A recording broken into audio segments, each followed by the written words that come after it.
see I mean nyamen kwanka moka is the assembly car mamen confirm that assembly car and operation be na mokoye ya the sellers attack the vehicle personnel ekwo Kofi me da san payment for kwan so entia kwada so man na kwada so di pro MC ene o na bo assembly members so kwada so municipal assembly. What happened yesterday is unfortunate and maybe na say condemn what happened. But no question me say is the only market for which from back kwada so no. You mean the dia no more before say you do more back kwada so there no more with enya bedroom tran or course ye kwada so for 2 months ase edu mo ba so mo message no business e ba wono as a community and as a family be no problem omo wa omo ye omo djuma and you see that place is meant for wholesaling of onions enti omo de ba de ba na car so abefako but recently no you say there some of them are still operating as a retail SRO and can go any problem. But to the extent say, we require also a crime, main road be a few a so boy Lazap, supply main road now. We do onion market recently, not traffic, a few quadra so. The problem is one. Omo mu jeni o kwano 1 or 2. Omo mu sa tu jeni no kwano. So we decided to say you could share more meeting. E ka chu say e kwano wa mu tu jeni ni de.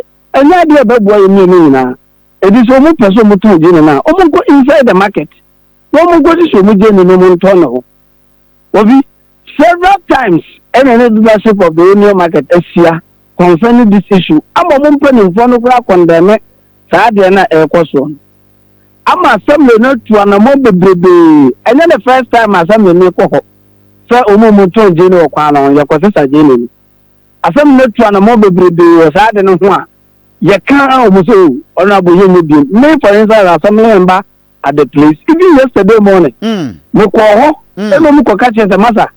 It's not going to help. No, Cecilia, Evans, as I might take over almost half of the road. I will quadra so cremosa. So you can bear me witness, and you know what is happening there.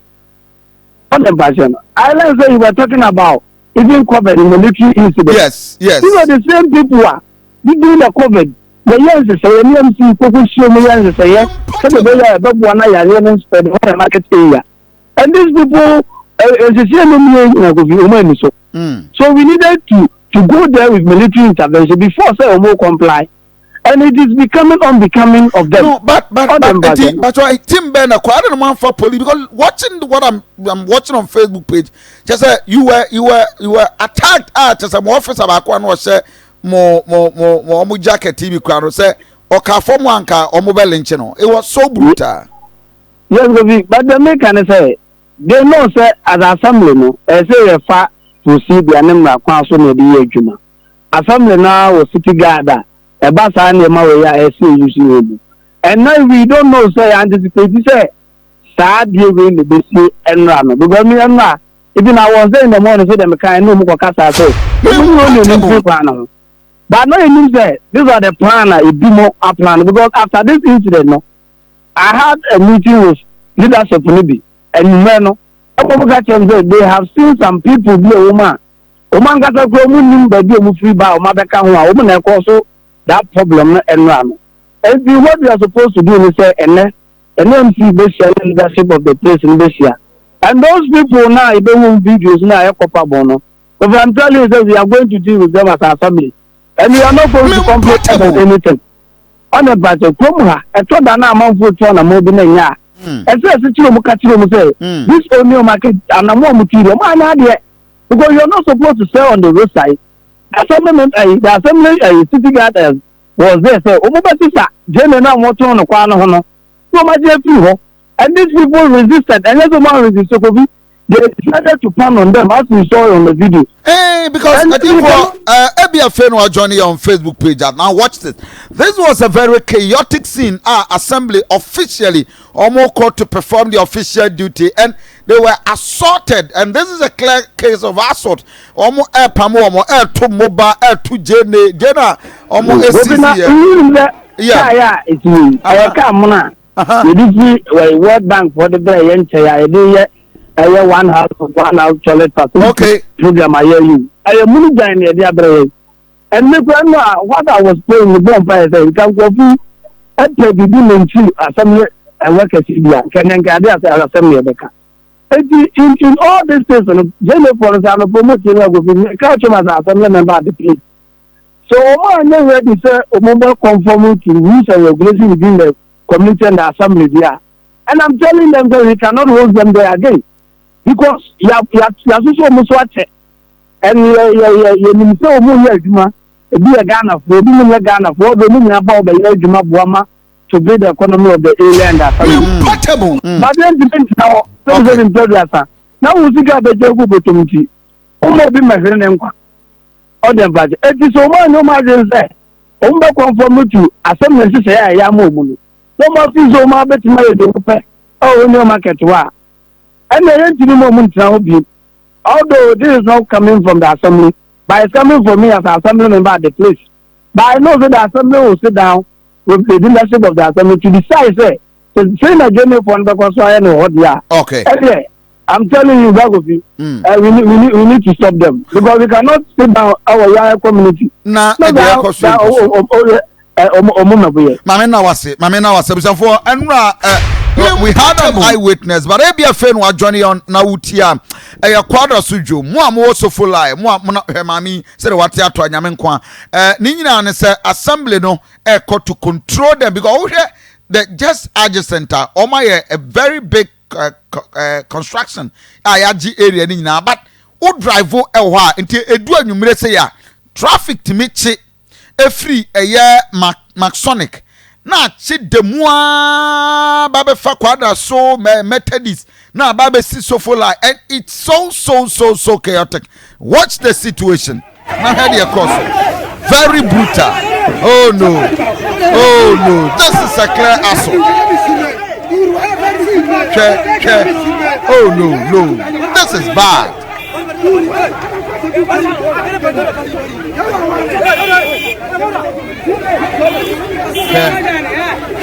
Just watch it.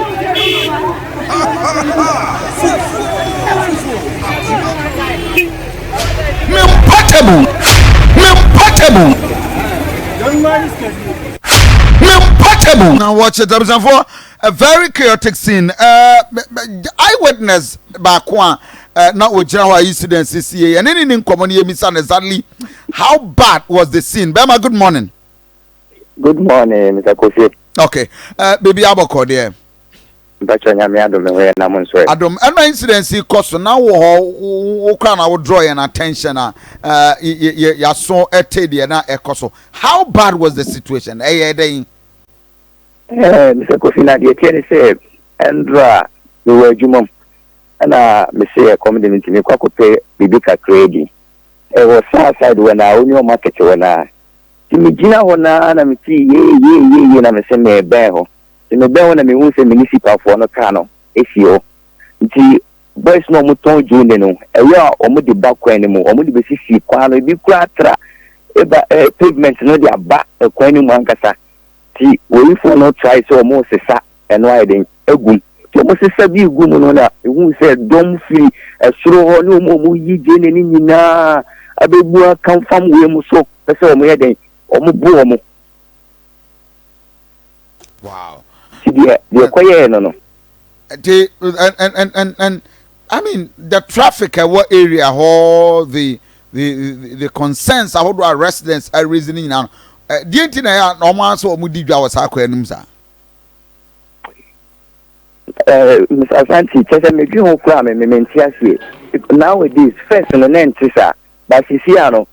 Like Jane for no person who control the whole quadra. So, Mr. Kofi, can you imagine say maybe almost all the in the corner and so more? Omutini the Jane in the ACC corner was to filling station or filling station Pentecost Junction. Omutini the Jane in the ACC was could do a president quadra women's fellas no. Omutini no mobile say omon pesadian war and so still your cost one a cost. Wow, that is a serious one. And but they been prior, dear Feped, you know. Okay, to me, I say incident in see, and almost tries almost for more cano. Ako, do you know the way I can shoot 2 years now? Or moving car, a booby, maybe a fast work anymore, and I can't 2 years. Maybe men who say it be try, but one guy be on no, Osha video now. Ono ko mo chini jina ho o she ni mo chini jina ha sana o try say o show mo pull over ni bi na cha say o dwane onu mom na nka ya me yan adoma nko bi pra but o mo tena ka no mu ni de me hu bibi sa de. Okay, Miriam, I mean now I say for this was the situation.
Akoma 87.9 FM. Abusafo mi di de dua na ba Kofi Asante. One of the JN sellers Isa. Yene nkodi nkomo. Akoma 87.9 FM. Mi di de dua na ba Kofi Asante. Isa no pay good morning. Bibi abako de. Morning, good morning. Good. Kofi Asante ni Akoma 87.9 FM. Den assembly car. Video ye hwe momrantie bi attack wo. What happened? Pacho ana ya frima salati baya na ti se gidi wa no mona ko la na mo ko tila ka pa mo na e bi yo so mo fru pa no mo am se hona e di ayi na baya yeti ya na so si baya na me be hu se do mo ye no en ko ye okay ya na problem ko ye na I mean mo ye mu bi ye fa kwada so almost every day. Ekame akoye se kwan mo agi ho nyina mnantie bi ton jene ni bi wo kwam ka bakra na ye hwe munni mo amoye leaders muntimi control wo mo because menim say ho de enke wholesale mu be jene ni go wi a obi obetu bi aba betu no de ko na okwa akoton no be fu sesi ade ho no na mo de ton jene na na anyway why yeah, for the TV, I'm not inside one more. Inside.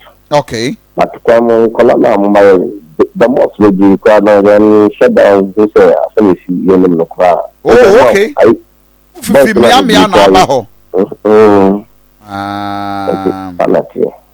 See, Mona Moye leaders, a dear Namoye said a bear, sa basa way, because this is not the first time I'm money police and your problem.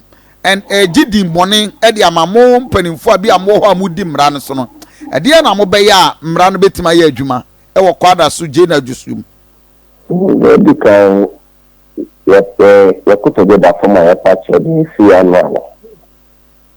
Colano, the business of the day, I couldn't hold do more. You are the mother doing my.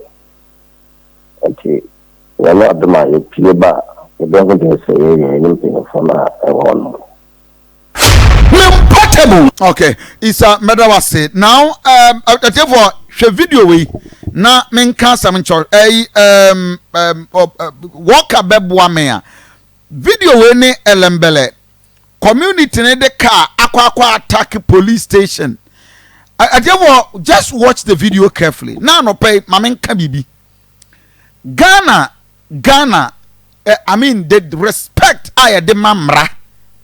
Ye tuagu no bia ye kame akwa so ye de ope with impunity hwe kwaya assembly official vehicle ko baabi na residents hwe aba boy ba kwa ba wa fa he otetoye hwe aba no so sanfa on aba akode koboka mu more of a mob action. A mob action. Yes, because where are we getting to? Senaka when Yania, so whatever. But God is a one. So when Yania, JB, where are we getting to? What if say with impunity? Area way. Come watching a day honor.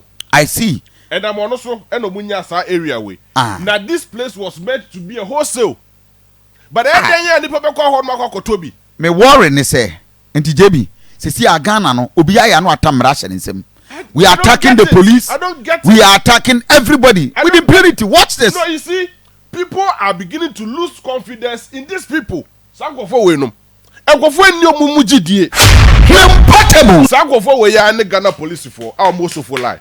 MC has said it with authority said ono kro njomu ni because ojomo ko odum so mo nkoye adwuma. They don't do that work. Omo nya adwuma ni ye. No. Look at this. Sure. Like a first no who sago for we na ke hu. My JB me concern is that okay, yeah, let's agree. It's not working. Let's agree so mako krom ko jijiska. Residents so we have a problem. Why would you attack a government vehicle? It is because they are not doing what is right. Ebia me cocaine, kofi ebia me cocaine. No mo de kasafin kasa tantan bia mo ekoka chomo no. Ene so mo bufu. I say will be before. This is official government vehicle. But you see, this is business.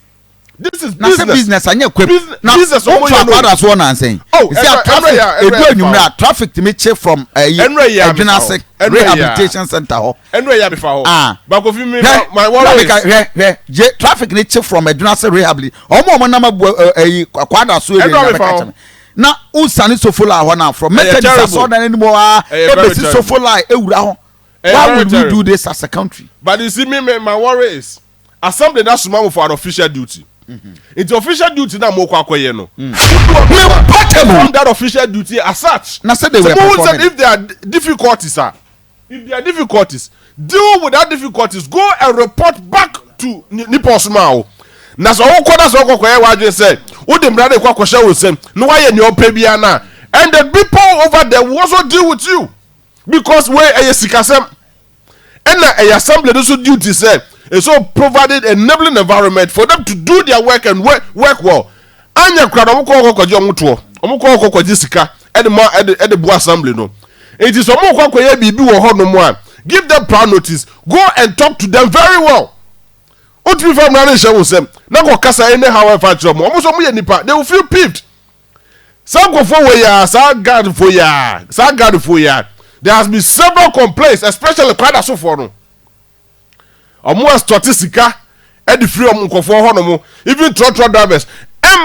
Even the MC in the crowd you money. No, but JB for this one, you put their malice anywhere more near my side.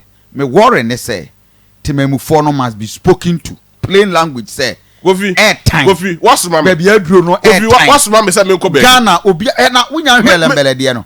Community ne tam car. E na omo de kwa akọbo. It is bad. Me sorry I know. Me so say name no. Now Gofi what's my this? No uncertainty. What's my say me ko je ade mra. Me ko ye no. Me hwe sin na ade ye eni eyan. Gofi dey say me ye. I should come back to you and report to you say me ko ye na esi ye ni. But of course they needed police and so. Of course, not just the police. They needed military or the military crowd. They be police crowd. Them. Go watch this. But Osha we are share they will share. That's what destroying the car. First na kebeye they say police in the crowd and what about between so na tari. But see here, are normal, are common. Look at what is going on. Just look at what is going on. And then they see and people here Timemu for not lose confidence in these people. That is what we should admit. Timemu for no omuni jide was akofo we mu. Assembly official power by honum ohobepo. Because when we say you are not doing this right, but this time around they are losing confidence in these people. And that akofo we na ban hwe. Just look at this. Papa na nyane a God no say we nyane a na ka minim ne besi. Very bad. Le kofo no ne omokwa wo so mu ila kwetara ka mu dwane ko. And they do not have that experience Omo de be of course the crowd, the mob. Who do honor so only kasa politely. Only the honor na only need nkomo. And I say be make can assembly members who crazy na hon mu bi. And only mu di nkomo. They know say this person ya na nete ha no mu say only ye kasa ye. Eric Yabua on Facebook page was go good morning. Me show George Manfo was so sad. Kwada su jeni dwo menye. Do say Samuel is only Ghana and a foreigners aje market neswafa. And Ezekiel Ola Kwansan was this is serious. Therefore, ko Facebook page na you're part of the discussion. Share what who kasa hold esisi hono. Aye. Kasa tintin esisi woni na ye jene gwa. Okay. Only say the space na hono minister. And how got me cause traffic. Almost aje kwan na fa side. Yes. Afa jene down hono. It is a more activity or any extra activity apart from the required activity now. Confidence all ye. The assembly member should go there. Now on the moko kasa. And sana say guys or assembly no say whoever. Alcohol no so money moko koye friend say moko ko this was so. Then later someone say that is what you call the leadership to order. But I want to believe say utie the assembly member severally you know am no makasa. Kofi say several engagements are. Why is this thing happening now? So if they have done several engagements, residents na ona so nso e dey. It is not about the residents. Yes, that is 3 days they did job hono. So to what extent? In the case I admit to crash say there are boys be ho ma be frame they don't even know them. Yes, so the leadership they don't of this know them. Share say you dwadifo hima ho hono mo you dwadifo ahene na sefo ina ho. Jene for them wo mo pay for they have their leadership. So the engage them. Engage them. Okay. You can't just want to be found running for show. Just engage them. Who engage you? Mona say emrana nye. That is why you bring force. Just what you go back no. Omocheno. Hey. Omocheno. Nyame na ye da do no tumi nya ne ti. Back no not it how. Not it right side. Omocheno. Omo can't no. Sometimes never be ho no was ye never be diago. And of course Sanka police na koya they will not do this. They will dare not do this. Until the next city as gas for no mutumi nya kukudro e attack you sir. It is because of something. Never be na nkoyi. Aha Akoma 87.9 FM. Enra BBAC ewo Nkari Hospital. Nkari. Yes. And it's so interesting, worrying, and very, very sad. What